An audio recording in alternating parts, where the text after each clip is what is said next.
Busque usted la palabra del Señor para este día.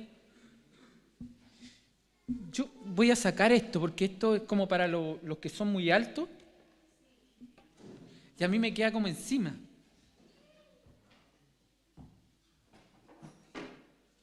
Yo pierdo todo el protocolo, perdónenme.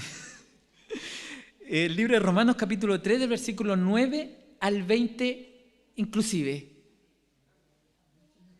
Y le vamos a dar lectura en el nombre de nuestro Señor y Salvador Jesucristo. ¿Qué pues? ¿Somos nosotros mejores que ellos? En ninguna manera, pues ya hemos acusado a judíos y a gentiles que todos están bajo pecado. Como está escrito, no hay justo ni aun uno, no hay quien entienda, no hay quien busque a Dios. Todos se desviaron, a una se hicieron inútiles. No hay quien haga lo bueno, no hay ni siquiera uno. Sepulcro abierto es su garganta, con su lengua engañan. Veneno de áspides hay debajo de sus labios. Su boca está llena de maldición y de amargura. Sus pies se apresuran para derramar sangre. Quebranto y desventura hay en sus caminos, y no conocieron camino de paz. No hay temor de Dios delante de sus ojos, pero sabemos que todo lo que la ley dice, lo dice a los que están bajo la ley, para que toda boca se cierre y todo el mundo quede bajo el juicio de Dios, ya que por las obras de la ley ningún ser humano será justificado delante de él, porque por medio de la ley es el conocimiento del pecado. El Señor nos revista de mucha gracia. Inclina usted su rostro en el lugar donde está. Vamos a orar al Señor. Amado Dios, vamos ante ti, Señor, entendiendo que tú eres el Dios, Señor, que provee la gracia. Somos insuficientes, Señor. Los hombres, Señor, tenemos muchas trabas, Señor, nos equivocamos. Muchas veces, Señor, en nuestro conocimiento estamos reducidos. Pero en esta hora, amado Dios, le pido que su Espíritu Santo nos dirija. Que su Espíritu Santo, Señor, sea dándonos la gracia, Señor, para poder explicar, Señor, este sermón. Para poder, Señor, hablar de tu palabra y no salirnos de ella. Ser fiel, Señor, a lo que tú quieras entregar en esta hora.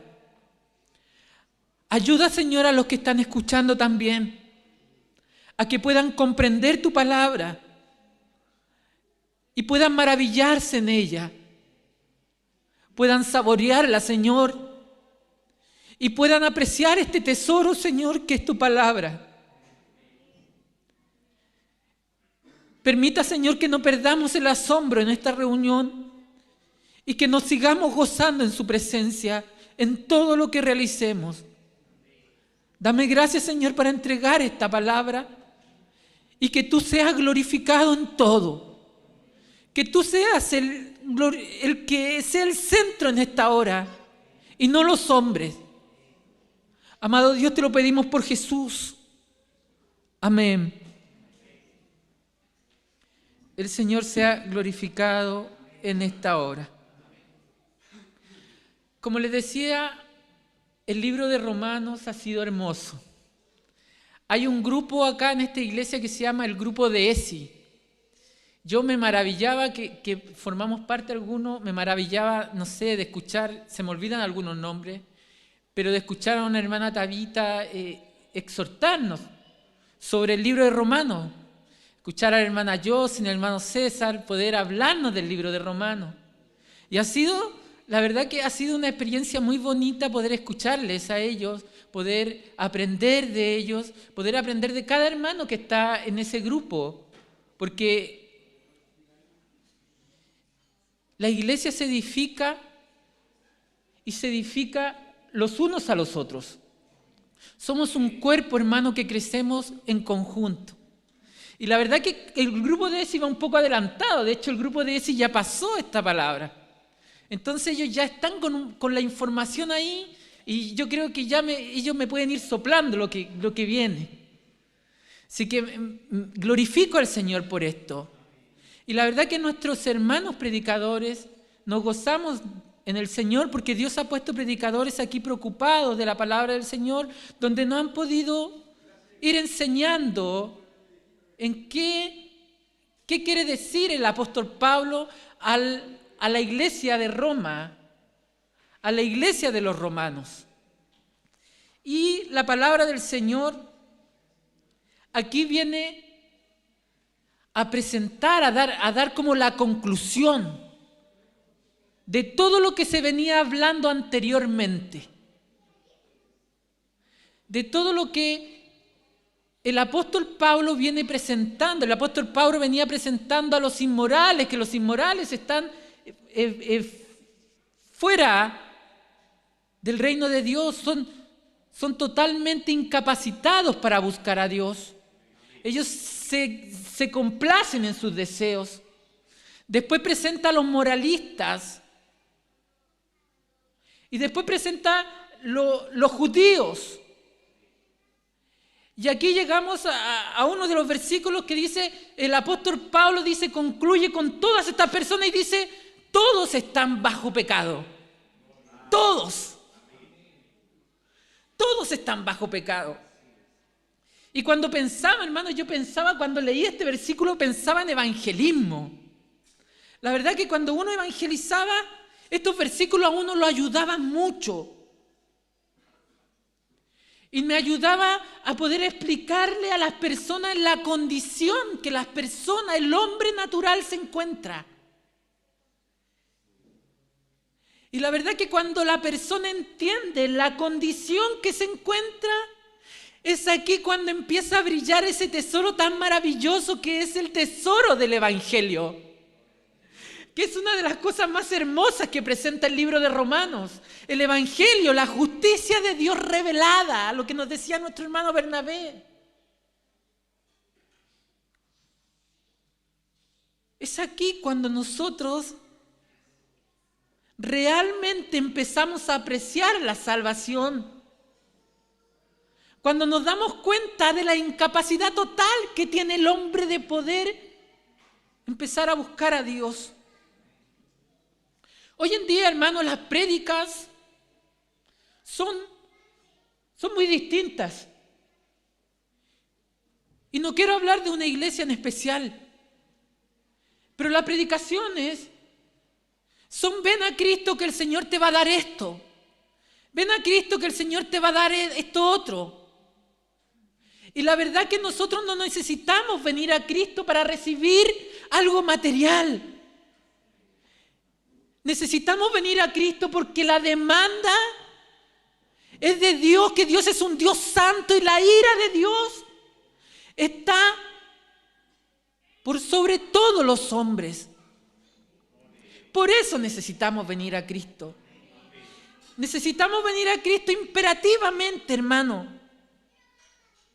Pero estos versículos que vamos a empezar, hermano, a estudiar ahora, nos entregan el problema del hombre.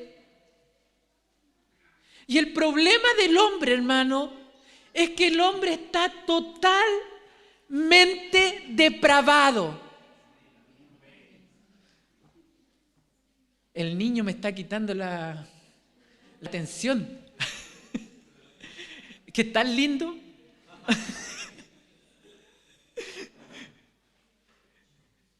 Pero el problema del ser humano, hermano, volviendo, es que el hombre está totalmente depravado. Totalmente depravado. Ese es el problema principal del hombre.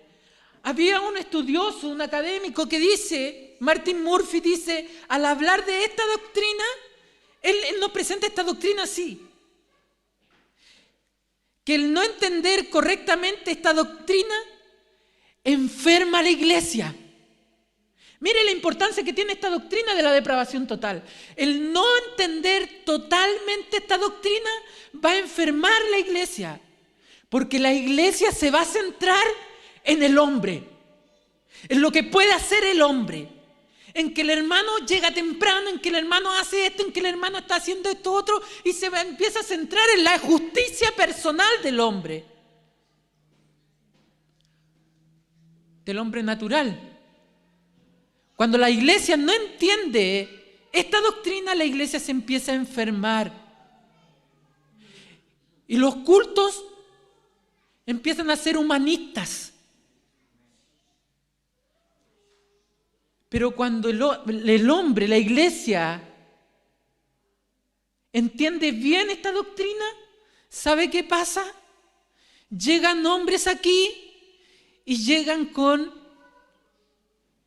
sumisión, entendiendo que eran incapaces, entendiendo que ellos no tienen el valor para estar acá, sin embargo Dios los eligió. Y el hombre llega maravillado del Señor por el amor que Dios le ha entregado a él y no por lo que pudo hacer él. ¿Se da cuenta que entender esta doctrina cambia la perspectiva del creyente? Entonces es importante al apóstol Pablo, que si bien es cierto le está hablando a la iglesia, pero le está hablando de hombres pecaminosos. ¿Por qué le está hablando esto el apóstol Pablo? Era para que la iglesia pudiera entender de dónde ellos venían.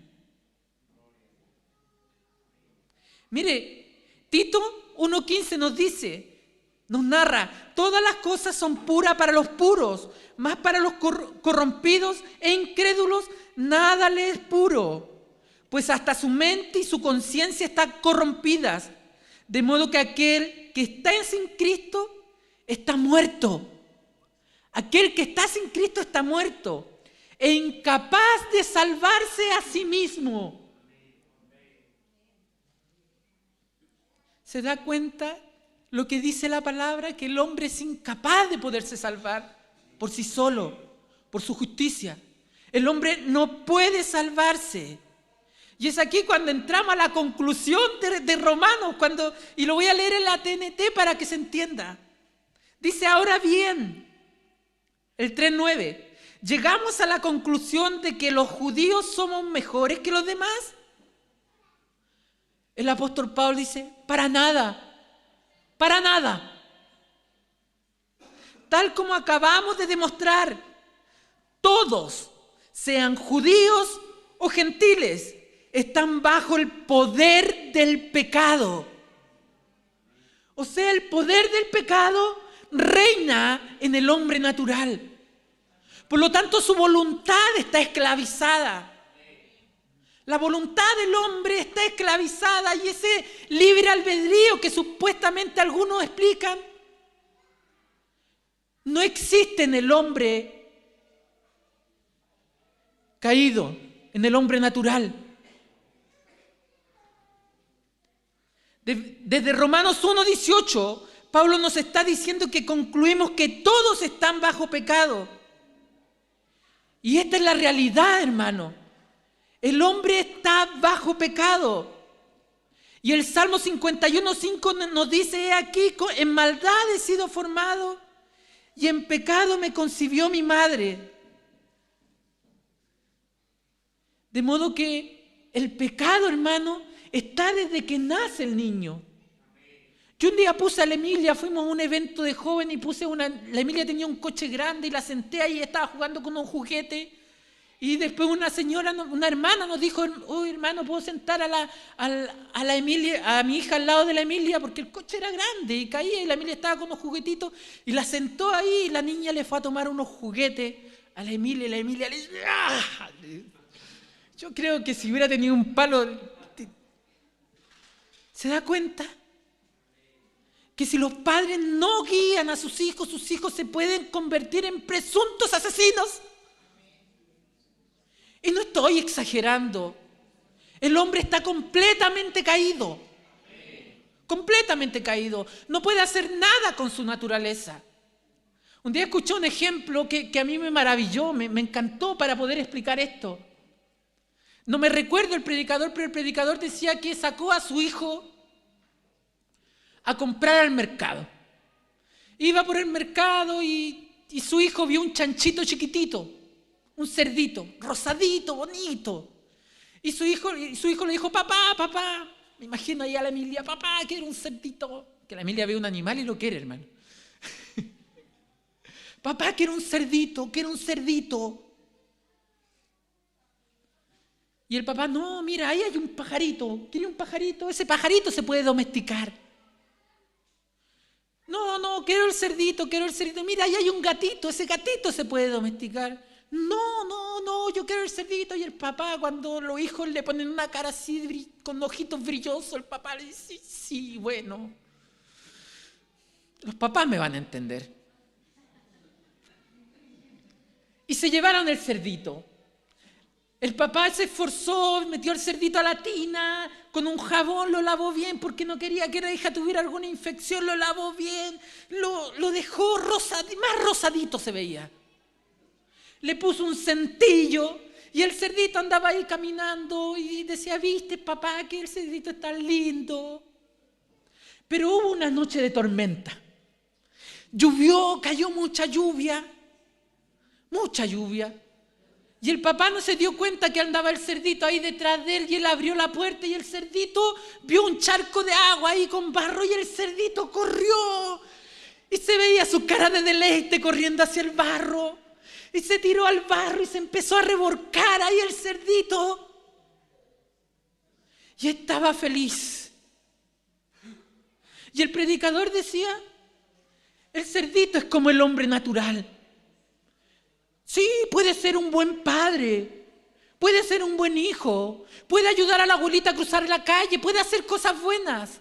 Pero cuando vea la oportunidad de hacer algo malo, va a ir y se va a revolcar en el pecado. Porque esa es su naturaleza. Su naturaleza es pecaminosa y va a deleitarse en eso. Como el cerdito se deleitaba en el barro, el hombre va a deleitarse en el pecado. Y Jeremías nos presenta esta misma escena y nos dice, Jeremías 13:23 nos dice, nadie puede cambiar el color de su piel, ni puede el leopardo quitarse sus manchas. Tampoco ustedes pueden hacer lo bueno, pues solo saben hacer lo malo. Y así es el pecado del hombre caído. Está acostumbrado a hacer lo malo. No puede cambiar su naturaleza por sí solo. Puede peinarse y quedar muy bonito, pero en el fondo es un hombre corrompido. Y no es más malo que Hitler porque está la gracia común de Dios ahí sosteniéndole que no sea más malo de lo que puede ser. Y aquí empieza el versículo 10. Nos dice, como está escrito, y aquí el apóstol va a ocupar las escrituras para hablarle.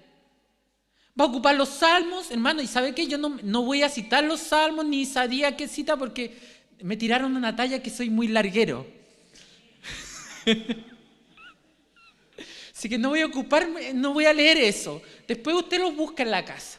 Pero aquí el apóstol Pablo, cuando está citando aquí estas partes de la inhabilidad del hombre que tiene para buscar a Dios, está citando los salmos Isaías.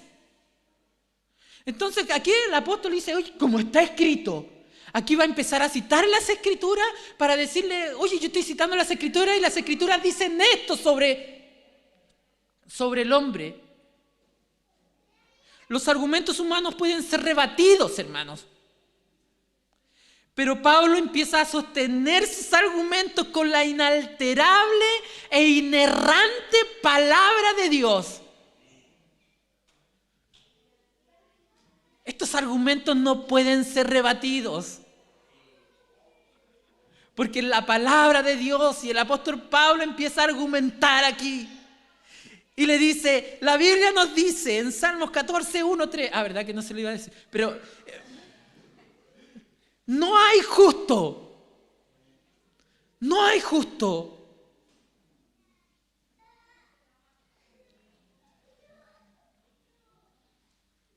Y la verdad que podemos, hermano, concluir es que nuestra condición, la condición caída del hombre, no puede ser justo. Porque el hombre es incapaz de obedecer la ley moral de Dios. Y nuestro hermano que me antecedió lo decía.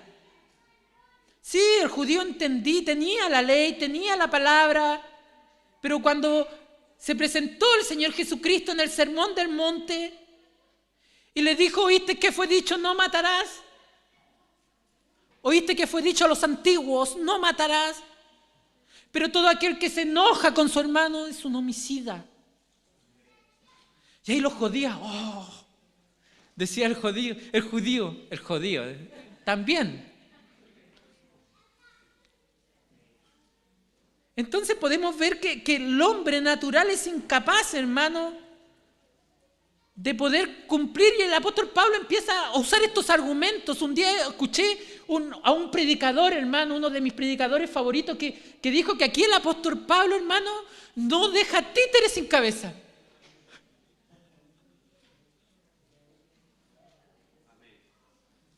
El apóstol Pablo, hermano, aquí empieza a despedazar,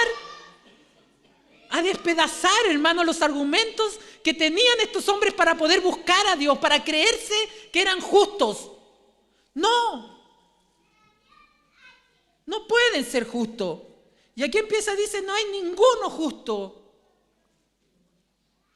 Y el mismo Salomón, que está a la altura de estos predicadores, dice, ciertamente no hay hombre justo en la tierra que haga el bien y que nunca peque. ¿Quién puede ser justo? De hecho, Santiago 2:10 lo deja claro. Si cualquiera cumpliere todos los mandamientos, pero se equivocare solo en uno, o errare solo en uno, se hace culpable de toda la ley de Dios. De toda la ley de Dios, hermano. Entonces nadie puede ser justo. Y si usted se pone a pensar cuando nos habla el catecismo menor, cuando dice, ¿cuál es el fin principal de la existencia del hombre? Aquí lo citan mucho. El fin principal de la existencia del hombre es glorificar a Dios y gozar de Él para siempre. Pero si se han dado cuenta, cuando el hombre quiere hacer algo, su motivación es equivocada. Entonces no hay justo, hermano, no podemos ser justos.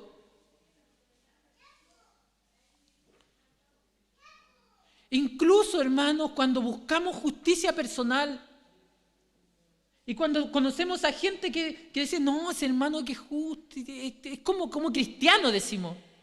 Ese vecino que se porta bien, decimos, ese es como que debe ser cristiano. Y no es cristiano.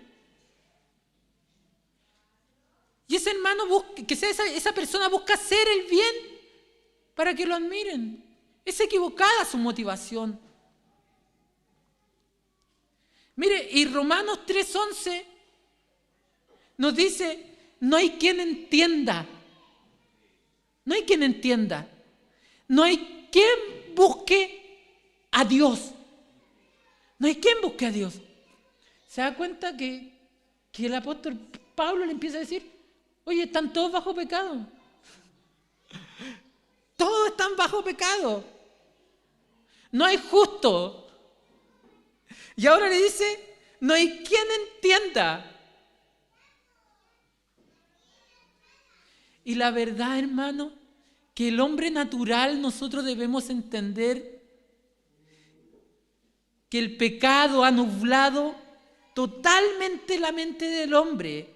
Totalmente. Y usted puede entender esto cuando muchas veces nosotros vamos a hablarle a un familiar o a un cercano que queremos mucho. Y no sé, pues, hermano, podemos llevarle al mejor predicador de acá, de Gracia Soberana, para que le predique y se convierta. Pero no va a entender, porque está nublado por el pecado. El pecado ha entenebrecido la mente de esa persona. Y aunque le predique, y nos encontramos que muchas veces tenemos hermanos, tenemos familiares, tías, tíos, que nosotros nos deshacemos predicando la palabra, pero aquel no entiende.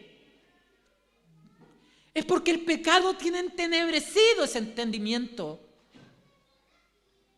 Y la Biblia nos da un ejemplo de esto en 1 Corintios 2:14 y nos dice: pero el hombre natural no percibe las cosas que son del Espíritu de Dios, porque para él son locura y no las puede entender porque se han de discernir espiritualmente.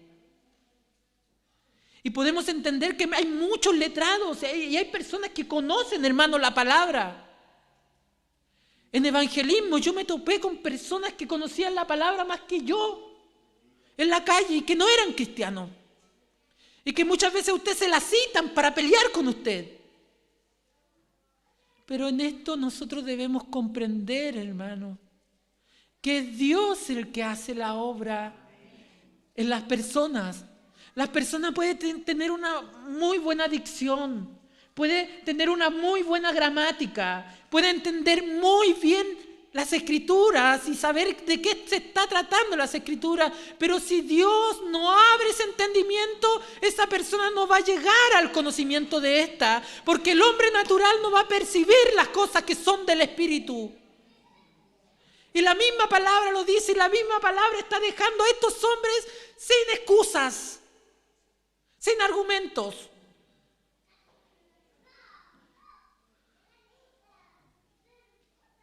No hay quien entienda. El corazón que era endurecido.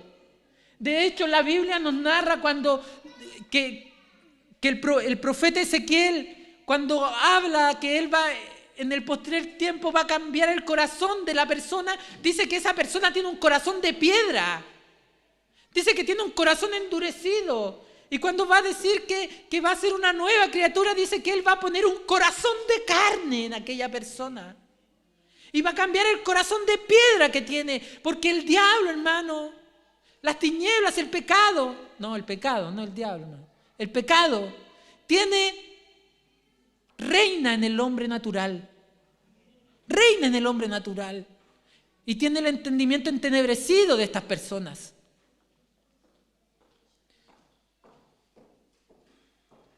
Mire, 2 Timoteo 2, 25 al 26 dice que con mansedumbre corrija a los que se oponen, por si quizás Dios les conceda que se arrepientan. Siempre tiene que estar la esperanza en nosotros cuando tratamos con esta gente que es natural, que no comprende estas cosas.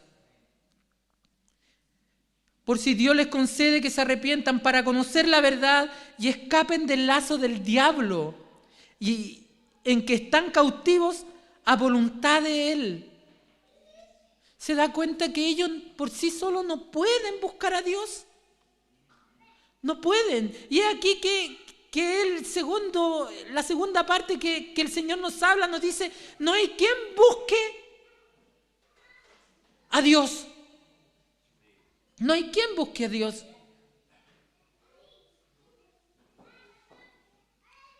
Y muchas veces nos encontramos, permiso.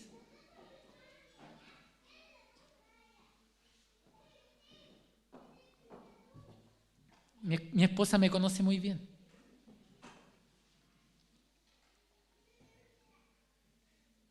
Muchas veces nos encontramos y decimos, ¿hay gente que realmente busca a Dios?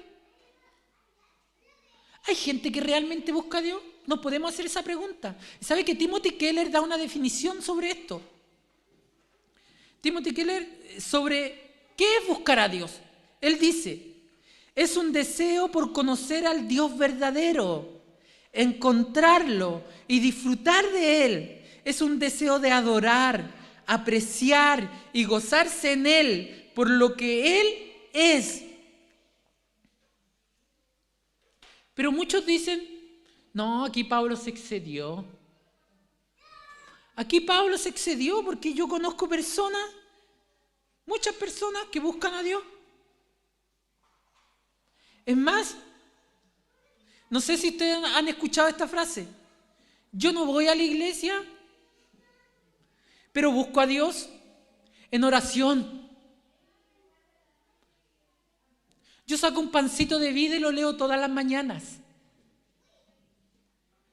Y cuando uno le presenta el evangelio, dice, no, si yo busco a Dios, yo oro todos los días. Yo todos los días cuando salgo al trabajo, yo le digo, Señor, me encomiendo a ti. Me encomiendo a ti.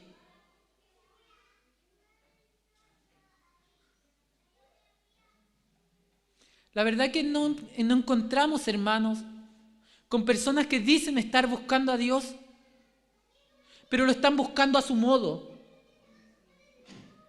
Personas que buscan a Dios, pero no quieren congregarse. Oh, me puse Juan Manuel Vaz. Personas que buscan a Dios, pero no quieren congregarse. Personas que buscan a Dios, pero quieren que los dejen tranquilos con su manera de ser.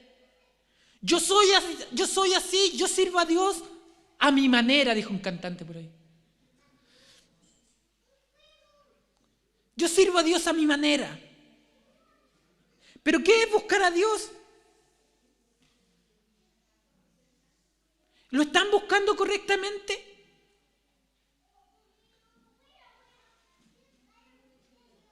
La verdad que no.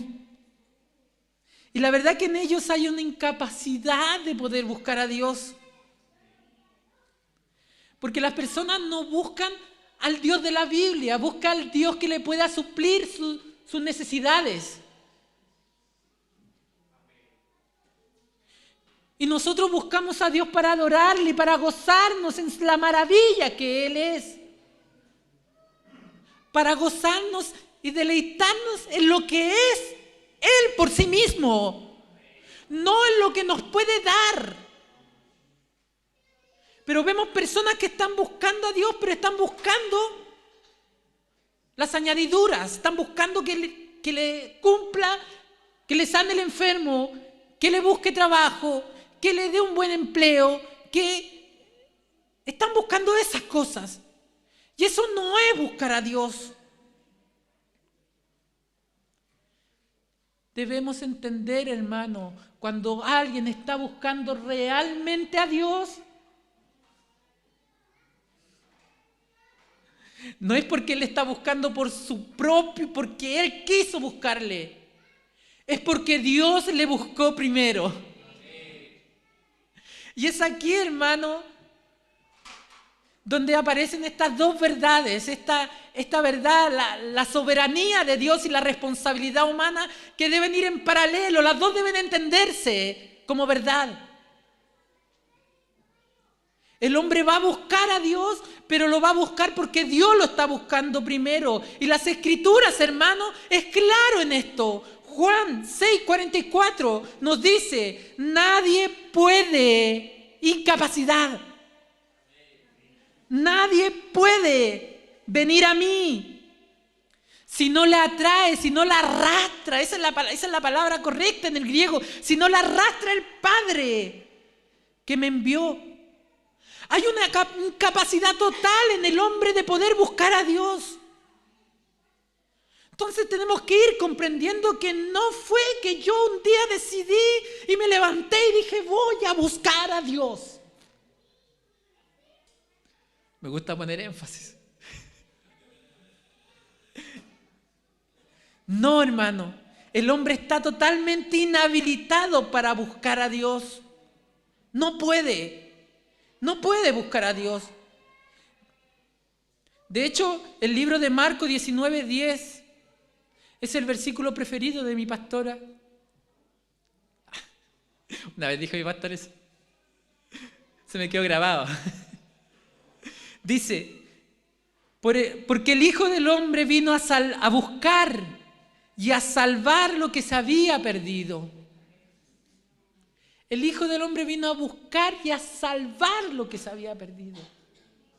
O sea, el perdido, hermano, no era Dios para que yo le empezara a buscar a Él.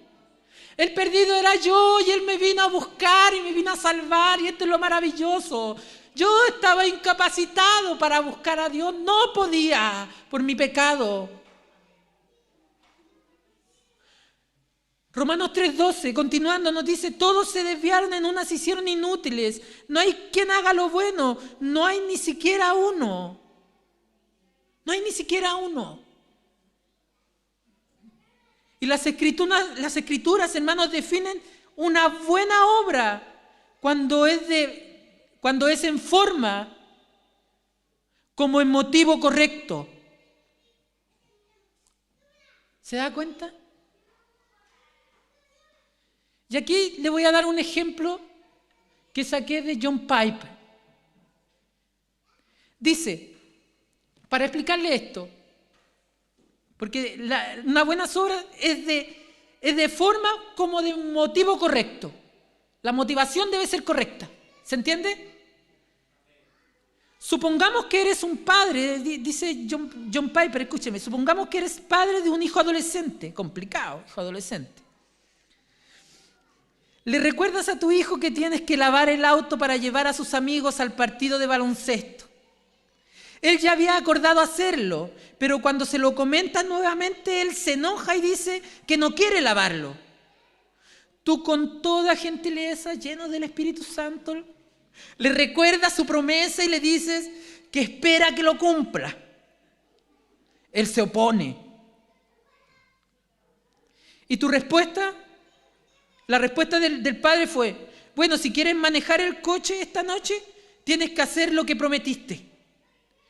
El hijo sale de la habitación muy enojado, amurrado, cabeza gacha. ¿Ustedes conocen los adolescentes? Se ríen los adolescentes, ¿eh? Les llega esta palabra.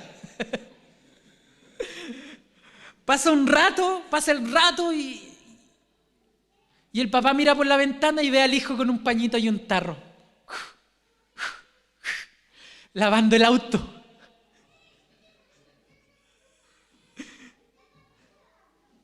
Pero ¿sabe con qué motivación lo está haciendo? Con la motivación de llevar a sus amigos al partido de fútbol y él quedar bien con los amigos.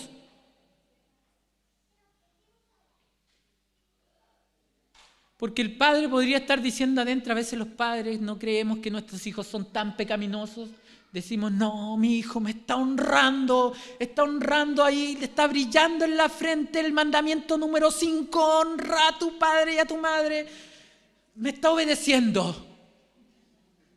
Pero ¿ustedes creen que el hijo salió a lavar el auto con la intención de honrar a su padre y así también honrar a Dios?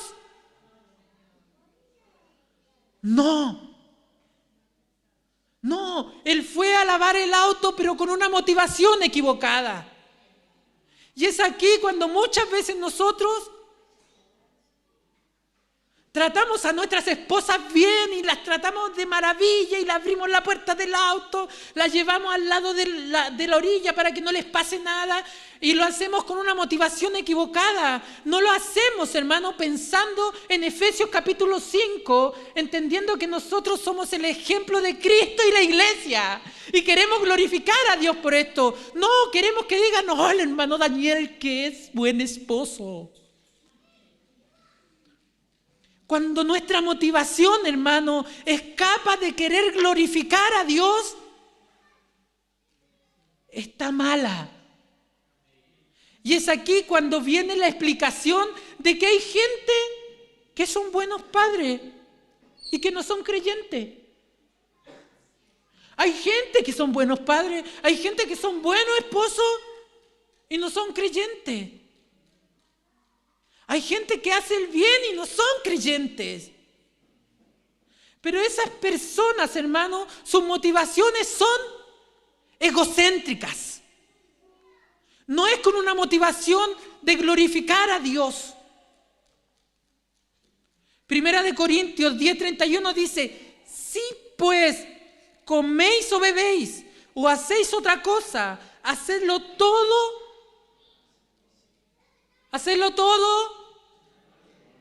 La sabemos, ¿cierto? De memoria. Hacerlo todo para la gloria de Dios.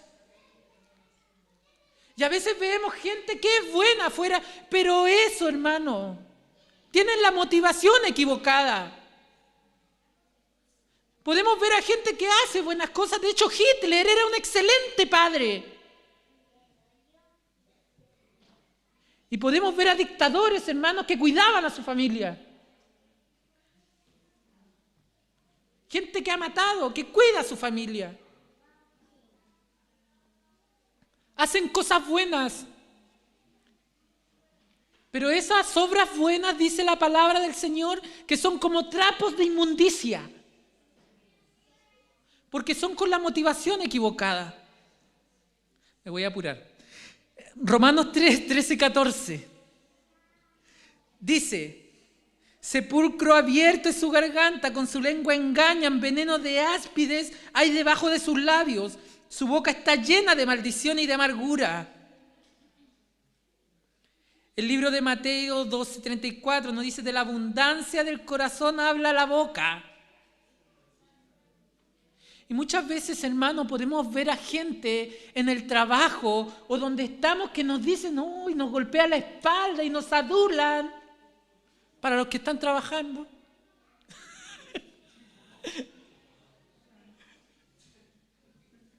Nos adulan.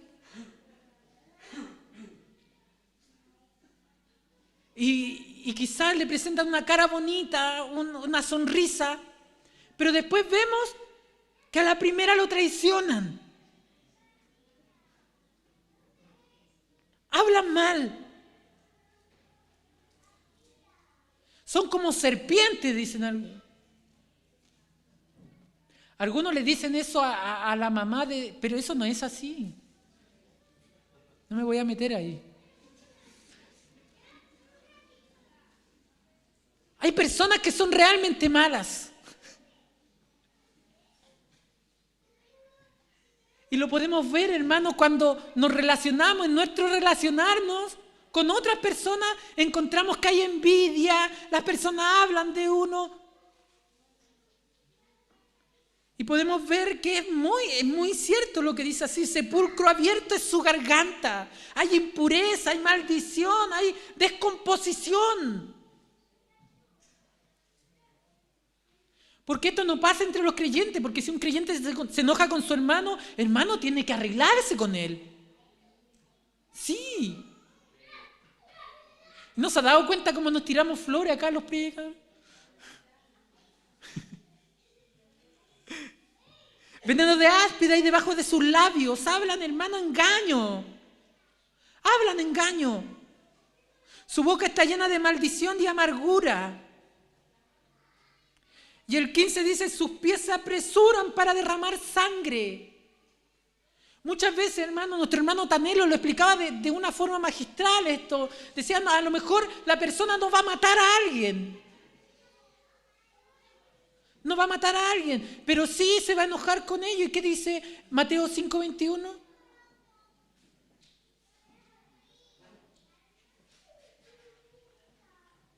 Cualquiera que se enoja con su hermano se hace un homicida. ¿Se da cuenta, hermano, que muchas veces, hermano, nos apresuramos a enojarnos?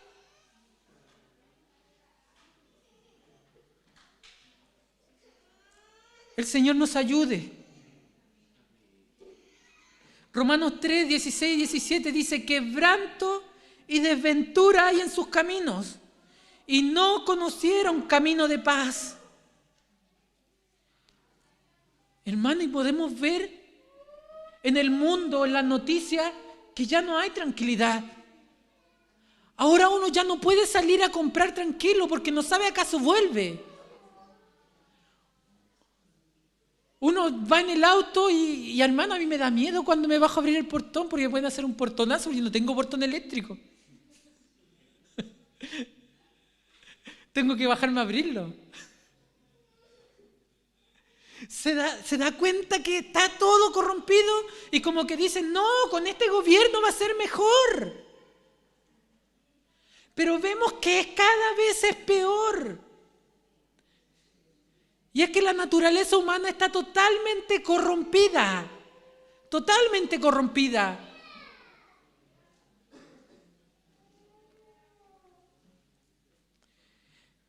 Segunda de Timoteo 3, del 1 al 4, dice: también debes saber que en los postreros días vendrán tiempos peligrosos, porque habrá hombres amadores de sí mismos, avaros, vanagloriosos, soberbios, blasfemos, desobedientes a los padres, ingratos, impíos, sin afecto natural, implacables, calumniadores, intemperantes, crueles, aborrecedores de lo bueno, traidores, impetuosos, infatuados, amadores de los deleites más que de Dios. En los caminos de estos solo pueden haber ruina y miseria.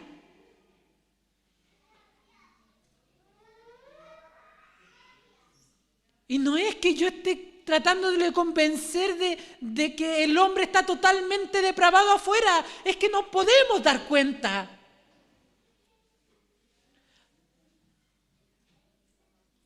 Ante el hombre, hermano, se conmovía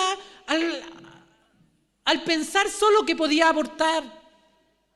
Ahora se habla, no, me voy a hacer me voy a sacar el apéndice, se dice.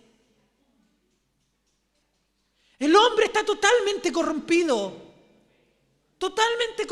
hermano.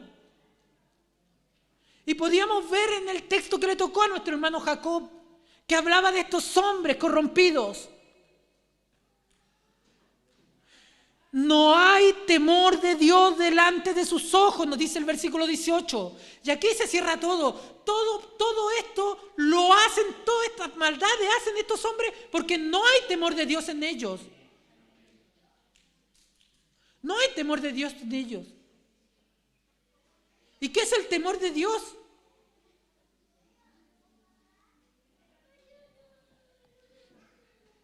Dice, tenemos esta información, que el temor de Dios es el principio de la sabiduría. Pero ¿sabe qué? A mí me encantó una definición que entregaba Timothy Keller sobre el temor de Dios. Estoy haciendo un homenaje. Falleció hace poco ese hombre de Dios. Un gran hombre de Dios, entregado a la palabra y a la enseñanza. Él lo explica así. Y da este versículo, dice, Salmo 130, 3 y 4, dice, Señor, si tú tuvieras en cuenta las iniquidades, ¿qué no, Señor, podría permanecer? Pero en ti hay perdón para que seas temido. En ti hay perdón para que seas temido. ¿Se ha dado cuenta que muchas veces llevamos el temor de Dios al tenerle miedo al castigo? Pero este salmo nos está diciendo todo lo contrario. El salmista teme a Dios porque Él perdona el pecado, porque Él perdona su pecado. O sea, no teme a Dios porque lo va a castigar. También podría. Más bien, el temor es una actitud interior de asombro, respeto y reverencia. El salmista vivía con la grandeza de Dios siempre delante de él. Siempre pensaba en su gloria, amor y poder y deja que esta realidad lo controle. Vivía a la luz de él. Así que temer a Dios es el antídoto en contra de todo lo que Pablo está diciendo aquí. Vivir siempre al frente de un Dios inminente. Este es el antídoto de todo esto que vive el hombre caído. Vivir coram Deo, siempre al frente de Dios, del rostro de Dios. Entender, asombrarnos día a día de su presencia. Yo el otro día estaba en la reunión de Dorca, suena raro, sí, pero una hermana decía, no hay que perder el asombro por los pajaritos, por las montañas, por el cielo, hermano, no hay que perder el asombro. Y ese es temor de Dios, siempre estar mirando la grandeza, el amor que hemos recibido de parte de Él. Ese es el temor de Dios. Pero todos estos hombres que he leído anteriormente no contemplaban la hermosura de Dios. No lo hacían. El versículo 19, voy a tratar de irme apurando. Ahora bien sabemos que cuando dice la ley, lo dice a los que están bajo la ley para que toda boca se calle y todo el mundo sea hecho responsable ante Dios.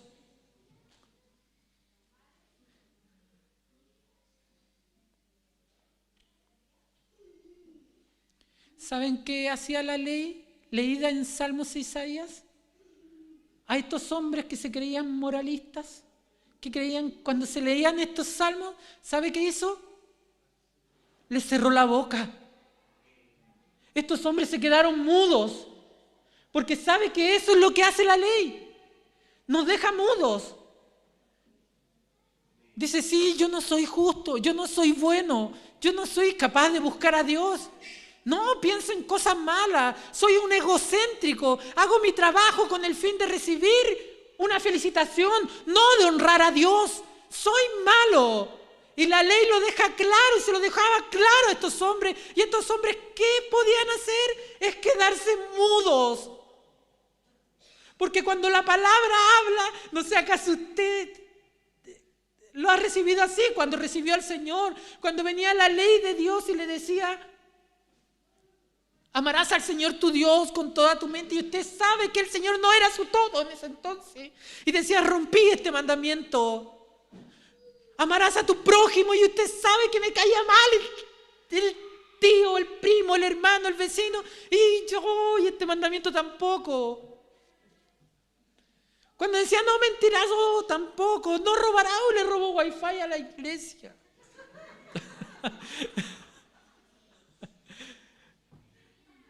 Como que la ley nos deja, hermanos, callados. No eres totalmente incapaz de buscar a Dios. Y este versículo nos está preparando para decir, necesitan el Evangelio. Está para esto. ¿Se dan cuenta? Ya que por las obras de la ley ningún ser humano será justificado. ¿Sabe que cuando nos paramos en el espejo de la ley, nos dice, cuando nos paramos, cuando el Señor viene a nuestra vida y nos paramos en el espejo de la ley, digo, yo no era suficiente. Yo era adúltero y muchas veces lo sigo siendo, hermano, sigo siendo mentiroso. Y esas son cosas que el Señor va a ir sacando en nuestra santificación.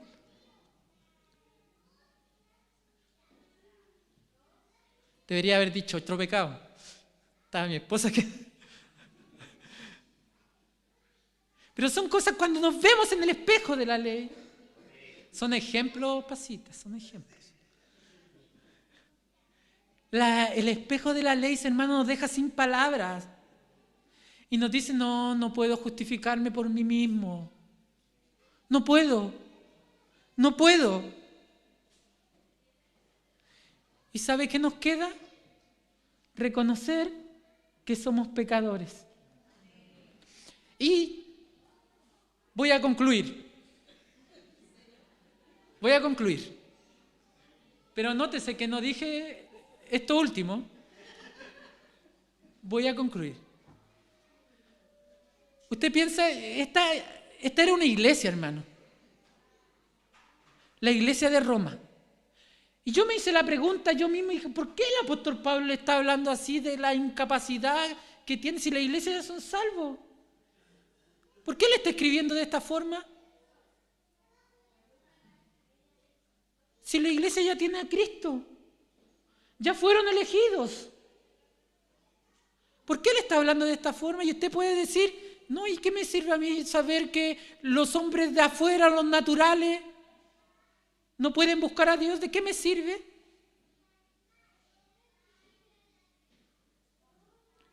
Pero ¿sabe qué podemos concluir en esto y podemos meditar? Fue escrita la iglesia en Roma por el apóstol Pablo porque quería que los romanos primero entendieran el Evangelio. Entendieran el Evangelio. Y esto, hermanos, se grafica súper bien. Cuando usted le dice a un inconverso, a alguien que no cree en Dios, le dice, necesitas ser salvado. ¿Y de qué voy a ser salvado? Soy gerente en...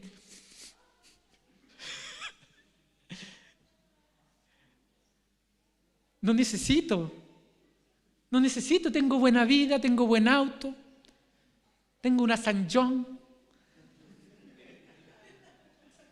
No necesito.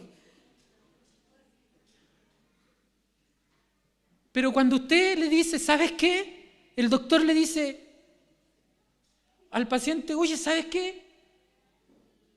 Tienes cáncer. Sí, yo me siento re bien. Mire, ando saltando. Me siento re bien, me siento bien mi salud. Pero el doctor le dice, mira, acá están tus exámenes. Tus exámenes dicen que tienes cáncer. Y ahí va a decir recién esa persona, ¿qué necesito hacer para salvarme?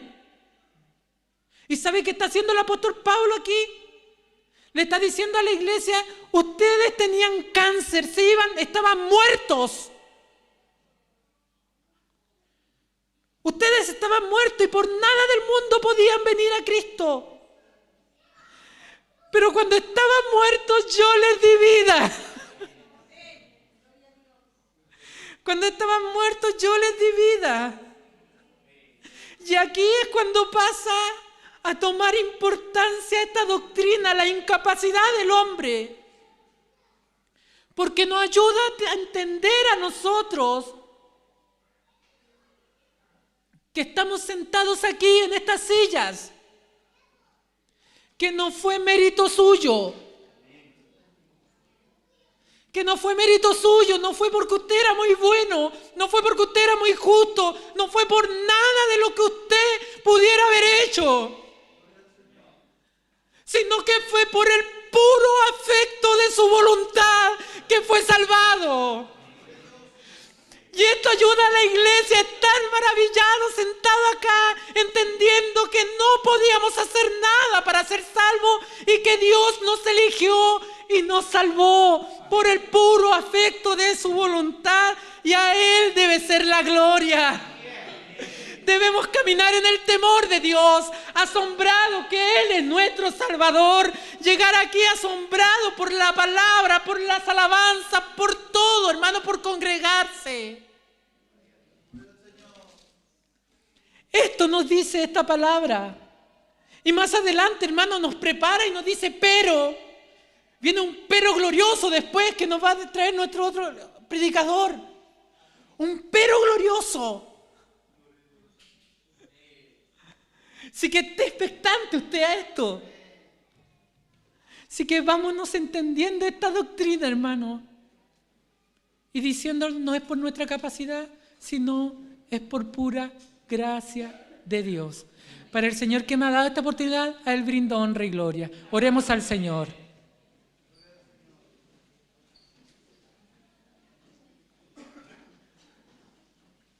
Amado Dios, le doy muchas gracias, Señor, por su palabra, porque usted nos habla en esta hora, Señor, a nuestras vidas. Y nos recuerda, Señor, de esta incapacidad que teníamos de buscarle a usted. Ayúdenos, Señor, a reflexionar.